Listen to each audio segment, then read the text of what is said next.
ನಮಸ್ತೆ ಎಲ್ರಿಗೂ. ಆಂಧ್ರ ಶೈಲಿಯ ಟೊಮೊಟೊ ಬೇಳೆ ಸಾಂಬಾರು ಮಾಡೋದನ್ನ ಇವತ್ತು ನಾನು ತೋರಿಸ್ಕೊಡ್ತಾ ಇದ್ದೀನಿ. ಇದು ಮುದ್ದೆ, ಚಪಾತಿ, ಅನ್ನ ಪ್ರತಿಯೊಂದಕ್ಕೂ ಚೆನ್ನಾಗಿರುತ್ತೆ. ಇದನ್ನು ಮಾಡೋದು ಹೇಗೆ ಅಂತ ನೋಡ್ಕೊಂಬರೋಣ ಬನ್ನಿ. ಒಂದು ಕುಕ್ಕರ್ಗೆ ನಾನಿಲ್ಲಿ 15 ನಿಮಿಷದ ಮುಂಚೆ ನೆನೆಸಿಟ್ಕೊಂಡಿರೋ ತೊಗರಿಬೇಳೆ ಹಾಕ್ಕೊಳ್ತಾ ಇದ್ದೀನಿ. ವಾಶ್ ಮಾಡಿ ನೆನೆಸಿಟ್ಕೊಂಡಿದ್ದೆ.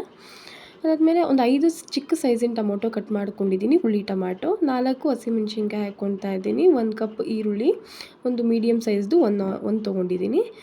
ನೆಕ್ಸ್ಟ್ ಬಂದು ನಾನು 1/4 ಟೀ ಸ್ಪೂನಷ್ಟು ಖಾರದ ಪುಡಿ ಹಾಕ್ಕೊಳ್ತಾ ಇದ್ದೀನಿ.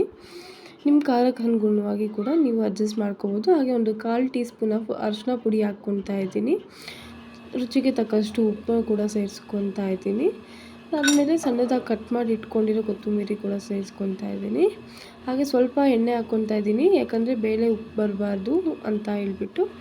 ಸ್ವಲ್ಪ ಜೀರಿಗೆ ಕೂಡ ಸೇರಿಸ್ಕೊತಾ ಇದ್ದೀನಿ. ಅದಕ್ಕೆ ಚೆನ್ನಾಗಿ ಮಿಕ್ಸ್ ಮಾಡಿಕೊಂಡು 4 ವಿಷಿಲ್ ತೊಗೊಂಡ್ರೆ ರೆಡಿ ಆಗುತ್ತೆ. ನೀರನ್ನ ಎಷ್ಟು ಬೇಕೋ ಅದಕ್ಕೆ ಅಡ್ಜಸ್ಟ್ ಮಾಡ್ಕೊಳ್ಳಿ. ನಾನು ಸ್ವಲ್ಪ ಗಟ್ಟಿಯಾಗಿ ಮಾಡ್ತಾಯಿದ್ದೀನಿ ಇವತ್ತು. ಓಕೆ, 4 ವಿಷಿಲ್ ಆದಮೇಲೆ ಇಲ್ಲಿ ನಾನು ಒಗ್ಗರಣೆಗೆ ಇಟ್ಕೊಂಡಿದ್ದೀನಿ. ಬೆಳ್ಳುಳ್ಳಿ ಹಾಕ್ಕೊಂಡಿದ್ದೀನಿ ನೋಡಿ. ಹಾಗೆ ಸ್ವಲ್ಪ ಸಾಸಿವೆ, ಜೀರಿಗೆ, ಕರಿಬೇವನ್ನ ಸೇರಿಸ್ಕೊಂಡು ಚೆನ್ನಾಗಿ ಫ್ರೈ ಮಾಡ್ಕೊತಾ ಇದ್ದೀನಿ. ಇದು ಫ್ರೈ ಆದಮೇಲೆ ಸಾಂಬಾರನ್ನ ಅದೇ ಬೌಲ್ಗೆ ಟ್ರಾನ್ಸ್ಫರ್ ಮಾಡ್ಕೊತಾ ಇದ್ದೀನಿ. ಸ್ವಲ್ಪ ಆಗಿದ ತಕ್ಷಣ ಮಸ್ದಿಟ್ಕೊಂಡಿದ್ದೀನಿ.